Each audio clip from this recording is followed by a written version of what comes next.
is. It just looks very good, and I really like the crocodiles.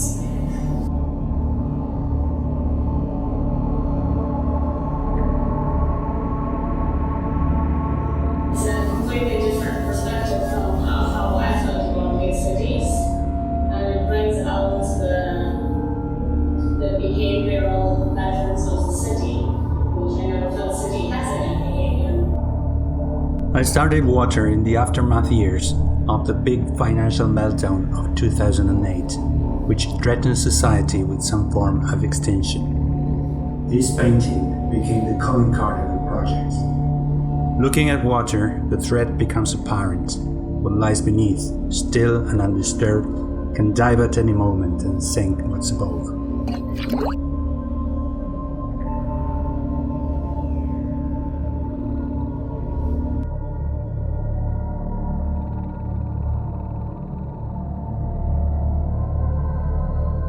London is arguably one of the most interesting cities in Europe, and only a century ago was the centre of the planet. London's origins, though, are humble. It was founded in the 1st century on the swamps of the River Thames by the Romans.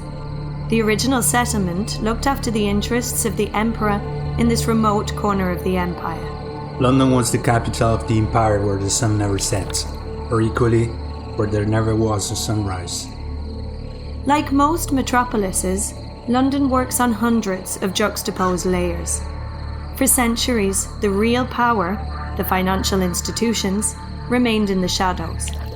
But now its imposing presence is ever increasingly easy to spot, with dozens of corporate and speculative residential towers that are rapidly transforming the city's skyline.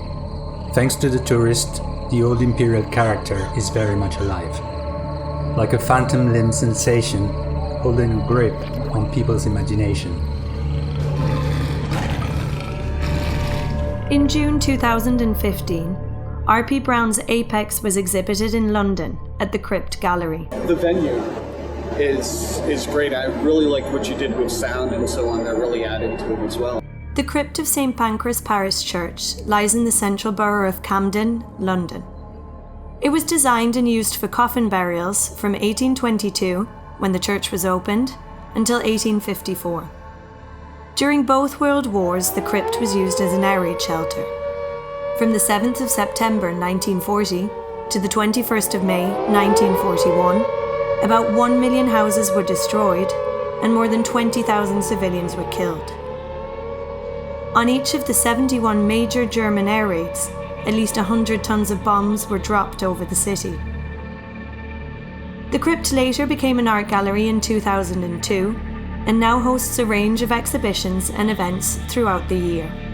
The Crypt Gallery, with its low vaulted corridors, was literally beneath the urban crust, and it had a foggy, primal character. During my first visit, I knew at once it was the right place for a show.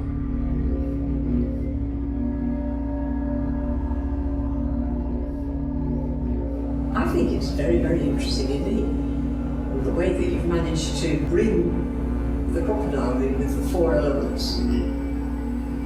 Very appropriate, it seems to me, and also a lot of it seems to be New York, but some of it's London as well. Air evokes the Dutch tulip mania of 1637, one of the first financial collapses to be recorded. In Amsterdam, right before the crash, a single tulip bulb reached higher prices than a house. Ironically, the last giant bubble to burst was in the housing market. I think the Earth was a favourite piece.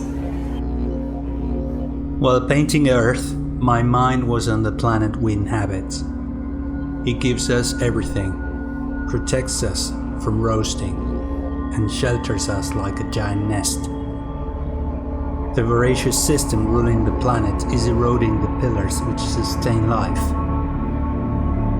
I just hope those pillars won't get too thin, or gravity will do the rest. I think my favourite one was Fire. I thought that was pretty powerful. On the same page as Earth, Fire depicts the exhausted urban planet. In this dystopian painting, the creature's scales are the city blocks of Manhattan, scorching ambers and ashes.